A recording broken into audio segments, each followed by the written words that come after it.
You ever feel like no matter how far you go, how much you accomplish, something still feels missing? Like you're running toward a horizon you can never reach?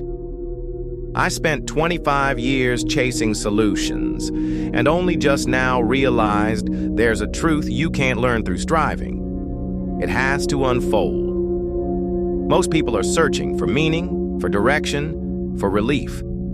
As I look back, I remember being younger, convinced I could handle everything alone. Sure, I didn't need anyone. But as the years pass, life quietly reveals its weight.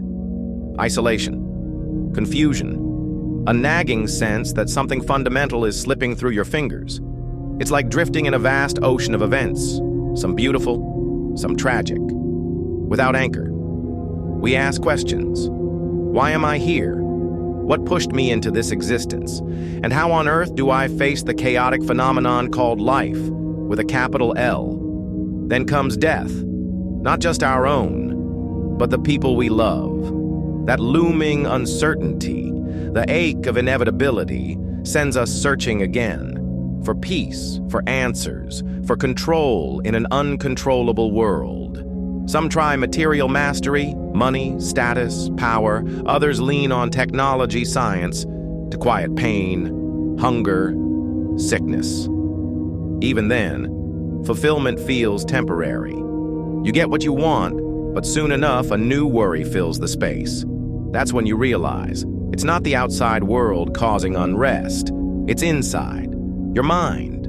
A restless echo chamber that never stops. Questions rise. Can I train my mind? Can I quiet it?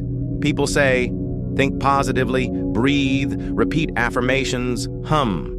It helps, to a point. But often doubt lingers.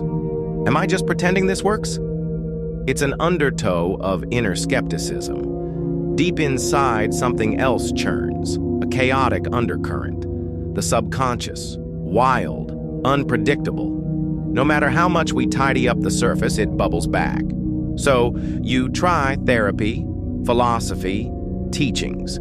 You seek someone who helps you see what you can't.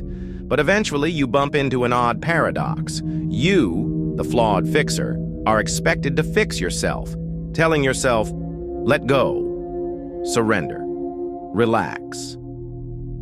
Yet the part of you meant to surrender does the trying. Inside, you feel a rebellious spark, something that simply refuses to follow instructions.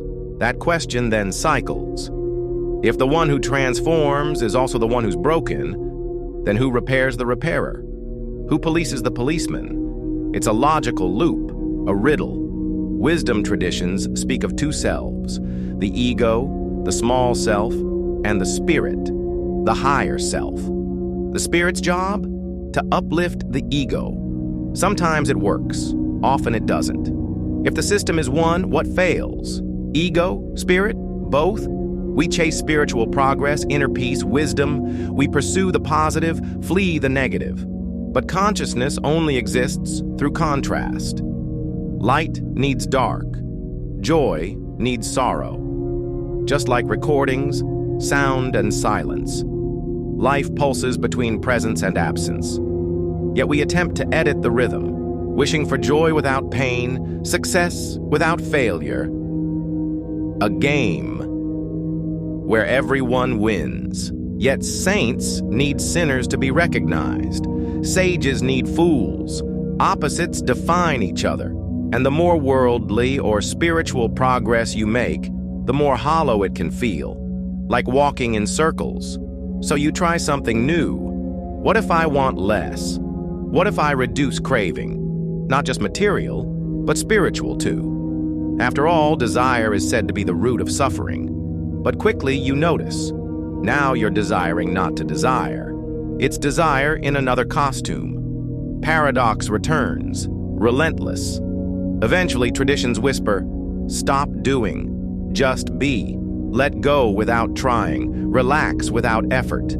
But then, even that becomes a practice, a lesson to strive at.